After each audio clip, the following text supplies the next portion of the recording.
আজকে তোমাদের মাঝে উপস্থিত হয়েছি নবম শ্রেণীর বাংলা বিষয় ৭ নম্বর স্কুলের প্রশ্নগুলি সমাধান করার জন্য।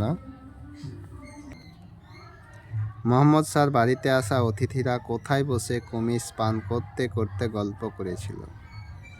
মেঝেই কম্বলের উপর পাতা কুশনে।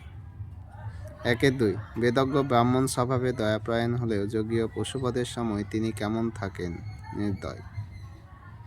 আমার মনটাকে অদ্ভুতভাবে দুলিয়ে দিল। বক্তার মনকে অদ্ভুতভাবে দুলিয়ে দিয়েছিলেন কোন বিষয়টি? গলার স্বর। কলিঙ্গ দেশে ঝড় বৃষ্টি কবিতায় কতগুলি পংক্তি রয়েছে? ৩৪টি। ১-৫ দাগ নোংর কবিতায় কবি নিস্তব্ধ মুহূর্ত বলতে প্রকৃত অর্থে কী বুঝিয়েছিলেন? কবি জীবনে আসা বিভিন্ন সমস্যা। এর পরের প্রশ্ন, কম্পিত ধ্বনির উদাহরণ বয়শূন্য র। ১-৭ রৌদ্র থেকে রোদ্দুর, এটি ধ্বনি পরিবর্তনের উদাহরণ ব্যঞ্জনাগম। বটিকা ইন্ডিকা কোন ফলের রস থেকে তৈরি হয়েছিল? বট ফল। ১-৯ প্রফেসর শঙ্কু মঙ্গল গ্রহে পৌঁছে যে নরম পাথরের ঢিপির উপর বসে ডায়েরি লিখছিলেন তার রং কী ছিল? হলুদ। ২-১ দাগ জীবন সম্পর্কে ওকে কিছু জিজ্ঞাসা করতে চাই আমি, এই কথাটা মোহাম্মদ স্যার বাড়িতে আসা এক মোল্লা বলেছিল ইলিয়াসকে।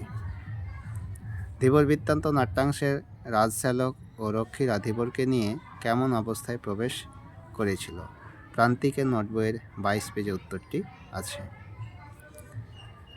স্রোতের বিদ্রুপ শুনে প্রতিবাদ দাড়ির নিক্ষেপে, আলোচ্য পংক্তির স্রোতের বিদ্রুপ বলতে প্রকৃত অর্থে কী বোঝানো হয়েছে? নোটবইয়ের ১০৬ পেজে উত্তরটি আছে, সেখান থেকে উত্তরটি দেখে নিও।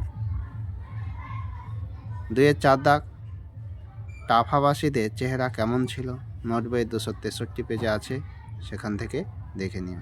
অপিনিহিতি কথাটির অর্থ, অপি মানে পূর্ব, নিহিতি মানে স্থান। অপিনিহিতি কথা অর্থ পূর্বে অবস্থান। একটি অন্তব্যঞ্জনাগমের উদাহরণ হলো সত্য সত্যি।